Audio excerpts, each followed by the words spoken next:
This week, we commemorate the extraordinary courage and sacrifice of those who gave their lives for our liberty on D-Day 75 years ago. As leaders prepare to gather here from across the world, it is fitting that we begin with a celebration of the special relationship between the United Kingdom and the United States, enduring partners who stood side by side on that historic day and every day since.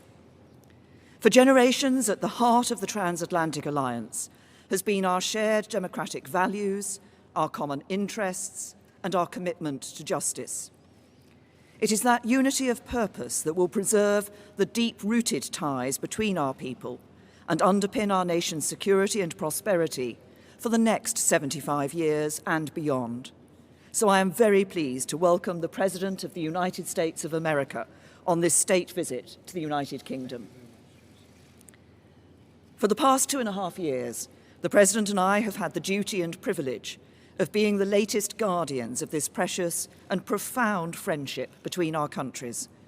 As with our predecessors, when we have faced threats to the security of our citizens and our allies, we have stood together and acted together.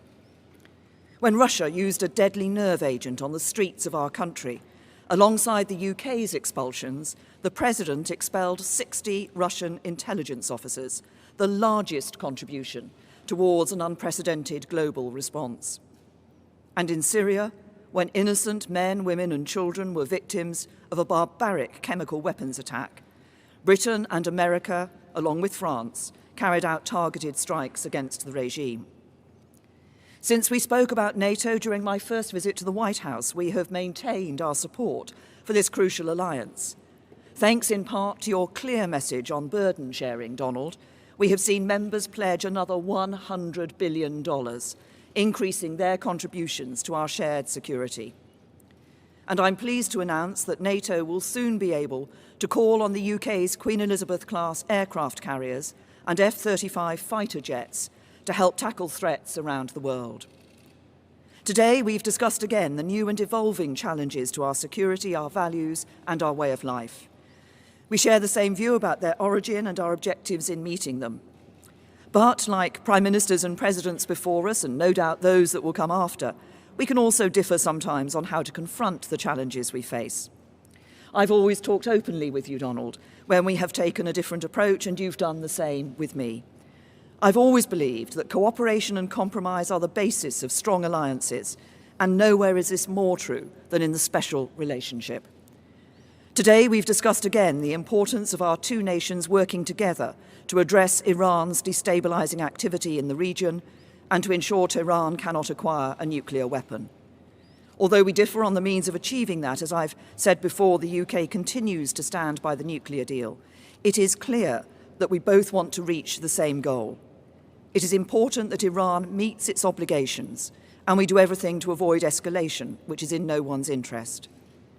Recognising our nations as safer and more prosperous when we work together on the biggest challenges of our time, I also set out the UK's approach to tackling climate change and our continued support for the Paris Agreement. And we also spoke about China, recognising its economic significance, and that we cannot ignore action that threatens our shared interests or values.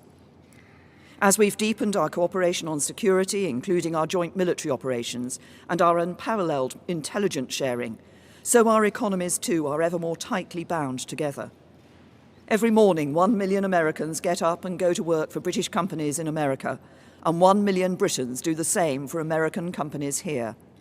Our trading relationship is worth over £190 billion a year, and we're the largest investors in each other's economies, with mutual investments valued at as much as $1 trillion. Mr. President, you and I agreed the first time we met that we should aim for an ambitious free trade agreement when the UK leaves the EU.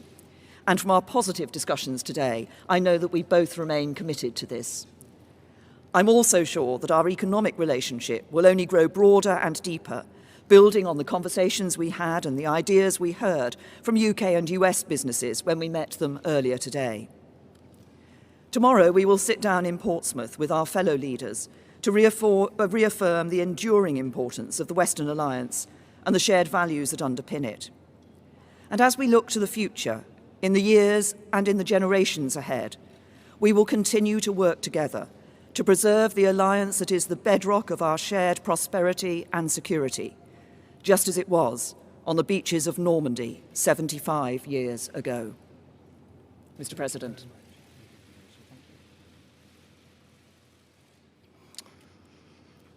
Well, thank you, Prime Minister May. Melania and I are honored to return to London as our nations commemorate the 75th anniversary of D-Day in World War II. We want to thank Her Majesty the Queen, who I had a lovely dinner with last night, a fantastic person, fantastic woman, for so graciously inviting us to this state visit. It was very, very special. Our thanks as well to Prime Minister and Mr. May for the warm welcome they've given the First Lady and me as we remember the heroes who laid down their lives to rescue civilization itself. On June 6, 1944, tens of thousands of young warriors left these shores by the sea and air to begin the invasion of Normandy and the liberation of Europe and the brutal Nazi occupation. It was a liberation like few people have seen before. Among them were more than 130,000 American and British brothers in arms. Through their valor and sacrifice, they secured our homelands and saved freedom for the world. Tomorrow, Prime Minister May and I will attend a commemoration ceremony in Portsmouth, one of the key embarkation points for the invasion. More than 1.5 million American service members were stationed right here in England in advance of the landings that summer. The bonds of friendship forged here and sealed in blood on those hallowed beaches will endure forever. Our special relationship is grounded in common history, values, customs, culture, language, and laws. Our people believe in freedom and independence as a sacred birthright and cherished inheritance worth defending at any cost. As the Prime Minister and I discussed in our meetings today and yesterday, the United States and the United Kingdom share many goals and priorities around the world. I want to thank the people of the United Kingdom for their service and partnership in our campaign to defeat ISIS. As we announced a few months ago, ISIS's territorial caliphate in Syria and Iraq has been completely obliterated, defeated. The United Kingdom is also a key partner in NATO. The Prime Minister and I agree that our NATO allies must increase their defense spending. We've both been working very hard toward that end, and we are very current, and some of them are not. We can't allow that to happen, but I appreciate everything you've done in that regard. We expect a growing number of nations to meet the minimum 2% of GDP requirement. To address today's challenges, all members of the alliance must fulfill their obligations. They have no choice. They must fulfill their obligation. Among the pressing threats facing our nations is the development and spread of nuclear weapons. Perhaps that's our greatest threat. The United States and the United Kingdom are determined to ensure that Iran never develops nuclear weapons and stops supporting and engaging in terrorism. And I believe that will happen. In protecting our nations, we also know that the border security is national security. Today, the Prime Minister and I discussed our thriving economic relationship. Both countries are doing very well, and participated in a roundtable with industry and business leaders. I can say probably the biggest business leaders anywhere in the world. Our nations have more than $1 trillion invested in each other's economics. The United Kingdom is America's largest foreign investor and our largest European export market. That's a lot of importance. As the UK makes preparations to exit the European Union, the United States is committed to a phenomenal trade deal between the U.S. and the UK. There is tremendous potential in that trade deal. I say probably 2 and even 3 times of what we're doing right now. Tremendous potential. 75 years ago this Thursday, Courageous Americans and British patriots set out from this island toward history's most important battle. They stormed forward out of ships and airplanes, risking everything to defend our people and to ensure that the United States and Britain would forever remain sovereign and forever remain free. Following this press conference, Prime Minister May, Mr. May, the First Lady, my family and I will visit the legendary Churchill War Rooms beneath the streets of London. I look forward to that. In his famous speech on this day in June 1940, Prime Minister Churchill urged his countrymen to defend our island, whatever the cost may be. As we mark this solemn anniversary of D-Day, we remember that the defense of our nations does not begin on the battlefield, but within the heart of every patriot. Today, let us renew our pledge, engraved at the American Cemetery in Normandy and inscribed by President Dwight Eisenhower in St. Paul's Cathedral, right here in London, that the cause for which they died shall live. Prime Minister May, it's been a true honor. I have greatly enjoyed working with you. You are a tremendous professional and a person that loves your country dearly. Thank you very much. Really an honor. Thank you for the invitation to memorialize our fallen heroes and for your partnership in protecting and advancing the extraordinary alliance between the American and the British people. It's the greatest alliance the world has ever known. Thank you, Prime Minister. Thank you. Thank you. Thank you very much.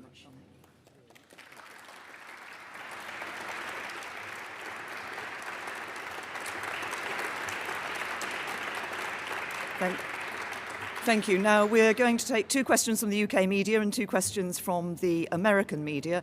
I'll start with Beth Rigby. Thank you. Thank you, Prime Minister President Trump. Beth Rigby from Sky News. For you, President Trump, as you hold talks with the current Prime Minister, the leader of Her Majesty's opposition has been addressing a protest rally against your visit in Trafalgar Square. He says he's disappointed you attacked the London mayor and he criticised your record on refugees. What do you have to say to him? And is this man someone you could do a trade deal with? And to you, Prime Minister, do you think that Sadiq Khan is a stone-cold loser? Thank you. You're talking about the Mayor of London. Is that who you said? Yes. Well, I think he's been a not very good mayor, from what I understand. He's done a poor job. Crime is up, a lot of problems. And I don't think he should be criticizing a representative of the United States that can do so much good for the United Kingdom. We talked about it before. He should be positive, not negative. He's a negative force, not a positive force. And if you look at what he said, he hurts the people of this great country. And I think he should actually focus on his job. It'd be a lot better if he did that. He could straighten out some of the problems that he has and probably some of the problems that he's caused. Thank you. Gonna...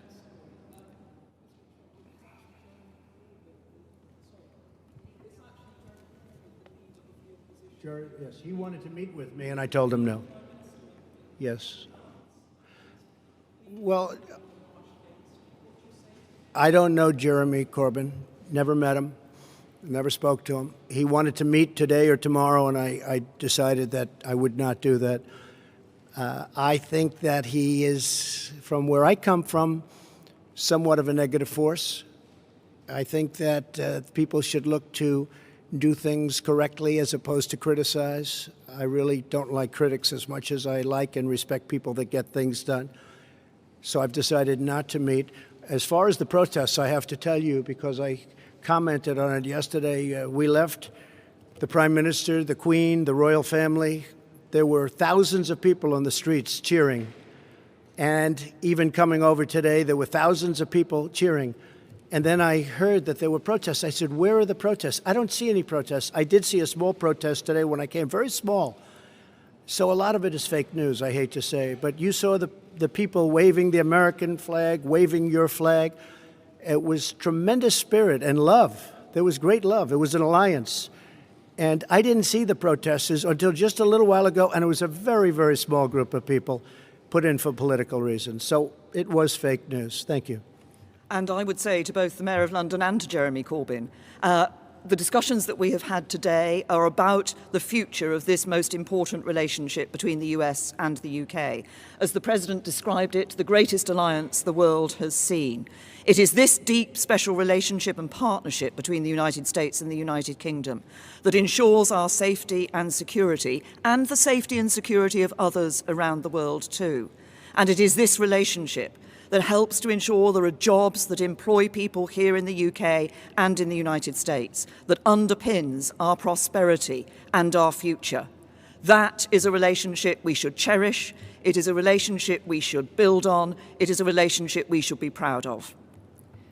Mr. President, would you like to? Big, and this really is a very big and important alliance. And I think people should act positively toward it because it means so much for both countries. It means so much, and it's been so good. Steve Holland. Yes, go ahead, Steve. Thank you, Mr. President. Thank you. Is that on? There. What is your current view on Brexit, sir? Should Britain leave the European Union if there is no agreement by October 31st? And for the Prime Minister, what will be the ramifications for the UK if there is not a deal? Well, I don't like to take positions in things that I'm not, really. I understand the issue very well. I really predicted what was going to happen. Some of you remember that prediction. It was a strong prediction made at a certain location on a development we were opening the day before it happened. And I thought it was going to happen because of immigration more than anything else, but probably it happens for a lot of reasons. But I would say, yeah, I would think that it will happen, and it probably should happen. This is a great, great country, and it wants its own identity. It wants to have its own borders. It wants to run its own affairs. This is a very, very special place, and I think it deserves a special place. And I thought maybe for that reason, and for others, but that reason it was going to happen. Yeah, I think it will happen. And I believe the Prime Minister's brought it to a very good point where something will take place in the not-too-distant future. I think she's done a very good job. I believe it would be good for the country, yes. And from my point of view, I believe it is important for us to deliver Brexit. We gave that choice to the British people. Parliament overwhelmingly gave the choice to the British people. We should now deliver on that choice. I continue to believe that actually it's in the best interests of the UK to leave the European Union in an orderly way with a deal. I think we have a good deal. Sadly, the Labour Party and other MPs have so far stopped us from delivering Brexit and that deal. But we will, but obviously this is an issue that is going to continue here in the UK. I think the important thing is we deliver Brexit, and once we're out of the European Union, we will be able to do what we've been talking about today and develop not just that free trade agreement, but a broader economic partnership into the future. If I could just follow up, but on a related matter, Mr. President, are you prepared to impose limits on intelligence sharing with Britain if they do not put in place some restrictions on Huawei? No, because we're going to have absolutely an agreement on Huawei and everything else. We have an incredible intelligence relationship, and we will be able to work out any differences. I think we're not going to have it. We did discuss it. I see absolutely no limitations. We've never had limitations. This is a truly great ally and partner, and we'll have no problem with that. Okay? Francis. Mr. President, Francis Elliott from The Times. Do you agree with your ambassador that the entire economy needs to be on the table in a future trade talk, a trade deal, including the NHS? And Prime Minister, are you tempted to take the Prime Minister President up at his word and stick around for a bit until the trade deal is done? I think we're going to have a great trade deal, yes. I think we're going to have a great and very comprehensive trade deal.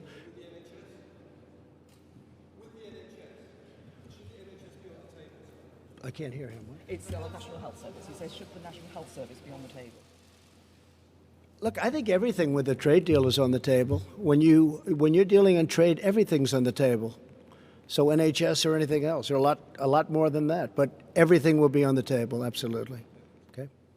But the point about making trade deals is, of course, that both sides negotiate and come to an agreement about what should or should not be in that trade deal for the future. And as regards your second question, Francis, nice try, but no. Look, I'm a woman of my word. Mr. President, would you like to? John, please. Mr. President, thank you. Mr. President, domestically, in recent days, Mexico has stepped up apprehensions and deportations of Central American migrants. That's good. This could possibly be in response to your threat of tariffs. Has Mexico Not possibly be. has Mexico done enough to avoid tariffs, which will be imposed in some 6 days from now? No, we haven't started yet. But the threat is out there. Yeah, the threat is out there, but we haven't really started yet. No, this will take effect next week. And what 5%. And what do you think of Republicans who say that they may take action to block you imposing those tariffs? No, I don't think they will do that. I think if they do, it's foolish. There's nothing more important than borders. I've had tremendous Republican support. I have a 94% approval rating as of this morning in the Republican Party. That's an all-time record. Can you believe that? Isn't that something? I love records. But we have a 94% approval rating in the Republican Party. I want to see security at our border. I'm going to see great trade. I'm going to see a lot of things happening, and that is happening. And as you know, Mexico called. They want to meet. They're going to meet on Wednesday. Secretary Pompeo is going to be at the meeting, along with a few others that are very good at this, and we are going to see if we can do something. But I think it's more likely that the tariffs go on, and we'll probably be talking during the time that the tariffs are on and they're going to be paid. And if they don't step up and give us security for our nation, look, millions of people are flowing through Mexico. That's unacceptable. Millions and millions of people are coming right through Mexico. It's a 2,000-mile journey, and they're coming up to our border. And our Border Patrol, which is incredible, they're apprehending them. But our laws are bad because the Democrats don't want to pass laws that could be passed in 15 minutes, that could be passed quickly. In one day, it could change. But even beyond the laws, Mexico shouldn't allow millions of people to try and enter our country. And they could stop it very quickly. And I think they will. And if they won't, we're going to put tariffs on. And every month, those tariffs go from 5% to 10% to 15% to 20% and then to 25%. And what will happen then is all of those companies that have left our country and gone to Mexico are going to be coming back to us. And that's okay. That's okay. But I think Mexico will step up and do what they should have been done. And I don't want to hear that Mexico is run by the cartels and the drug lords and the coyotes. I don't want to hear about that. A lot of people are saying that. Mexico has something to prove. But I don't want to hear that they're run by the cartels. You understand. You report on it all the time. A lot of people do. That would be a terrible thing. Mexico should step up and stop this onslaught, this invasion into our country, John. And Prime Minister May, you tried 3 times to get a deal on Brexit. At this point, do you believe that a deal on Brexit is possible, or is this a Gordian knot? President Trump says that you didn't take his advice in terms of negotiation. Should you have?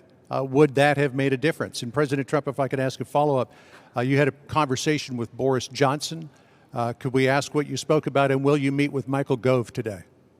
Well, first of all, on the first issues, I said in answer to an earlier question, I personally believe, that it is in the best interests of the UK to leave the European Union with a deal. I believe there is a good deal on the table. Obviously, it will be for whoever succeeds me as Prime Minister to take this issue forward.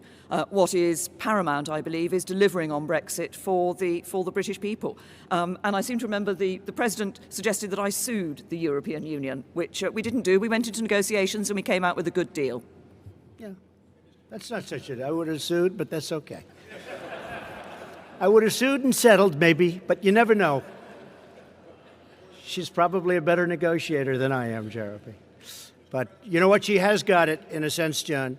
That deal is teed up. I think that deal is really teed up. I think they have to do something. And perhaps you won't be given the credit that you deserve if they do something, but I think you deserve a lot of credit. I really do. I think you deserve a lot of credit. Okay? Yes, John? So I know Boris. I like him. I've liked him for a long time. I think he'd do a very good job. I know Jeremy. I think he'd do a very good job. I don't know Michael, but would he do a good job, Jeremy? Tell me.